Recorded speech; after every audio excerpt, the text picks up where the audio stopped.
Eyes on MVPs. Vanny Gandler to Creamline, Eric Santos to CCS Din, Jack Acuña to Choco Mucho.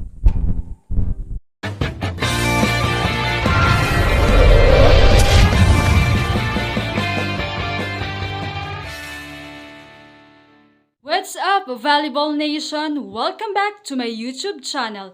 Narito ako para magbigay sa inyo ng updates tungkol sa mundo ng volleyball. Pero bago yan, don't forget to subscribe and hit the notification bell para updated ka sa aking mga videos. Dahil nga sa tuloy yung pag-disband ng Signal Super Spikers ay panahon na para makipagpaunahan ang mga natitirang teams sa pagkuha sa mga high-caliber players ng Super Spikers. Ang paglowa ng Signal Super Spikers ay may malaking epekto sa galaw ng mga manlalaro sa PBL, lalo na kung mauuwi ito sa pagiging available o free agents ng kanilang mga players.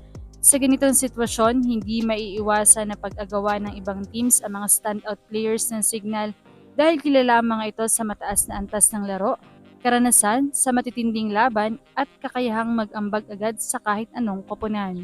Nagbubukas ito ng oportunidad para sa ibang teams na palakasin ang kanilang lineup at posibleng magbago ang balanse ng lakas sa liga. Habang para naman sa mga players, maaari itong maging daan para sa mas magandang kontrata, mas malaking papel sa team o panibagong simula. Gayunpaman, may kaakibat din itong hamon tulad ng pag-adjust sa bagong sistema at pagkawala ng dating chemistry.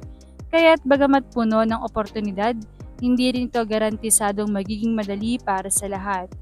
Isa nga sa tinitingnan ngayon ay kung sinong team ang makakakuha sa mga MVPs ng Signal katulad ni Vanny Gandler at Erica Santos, kasama pa si Jack Acuña na mahusay na MV. Si Vanny Gandler nga ay patuloy ang pag-ingay sa kanyang pangalan dahil naman sa naging performance nito. Sa ilang taon niya sa Signal ay patuloy ang kanyang pag-improve mula sa pagiging most flash ngayon ay isa ng MVP at hindi naman maipagkakailang ipinakita niya ito sa kanyang bagong performance o buong performance na naging susi ng team para makaabot sa kung anong tagumpay ang meron ng Signal. Kaya naman ngayon ay nababalita at sigaw ng fans na Vanny Gandler to Creamline. Batid naman natin na hindi na rin sa pabata ang mga spikers ng Creamline, kaya naman super fit daw si Vanny rito.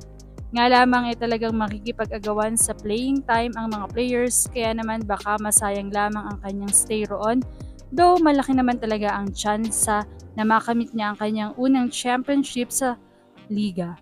Samantala gayon din si Erica Santos na maganda at fit din sa Creamline since Tots at MG lang talaga ang real opposite hitter na batid natin na hindi na masyadong giving. Kaya naman mula sa ipinakita ni Erica, ay talagang great addition siya rito. Samantala para naman kay Jack Acuña, sigaw ng fans fit siya sa Choco Mucho lalo na at si Maddie lamang ang consistent na middle blocker ng Choco. Kita naman natin ang bilis at husay ni Jack Acuña lalo na sa mga fast plays at very reliable siya. Kung mapupunta sa mga Ribisco back teams tulad ng Creamline at Choco Mucho ang mga players gaya nga ni Acuña, Gandler at Santos, masasabi na ito lalo pang titibay ang already strong core ng mga koponang ito. Sa totoo lang, hindi lang ito simpleng pagdagdag ng talento. Posibleng magdulot din ito ng imbalance sa Premier Volleyball League, kung saan mas lalong lalayo ang agwat ng top teams kumpara sa iba. Ang Creamline at Choco ay matagal ng contenders, kaya naman pagpasok ng mga bata ngunit subok na players mula sa Signal ay magbibigay sa kanila ng mas malalim na rotation, dagdag firepower at mas maraming options sa opensa at depensa. Para naman sa mga players, magandang opportunity ito dahil mapupunta sila sa stable at winning programs.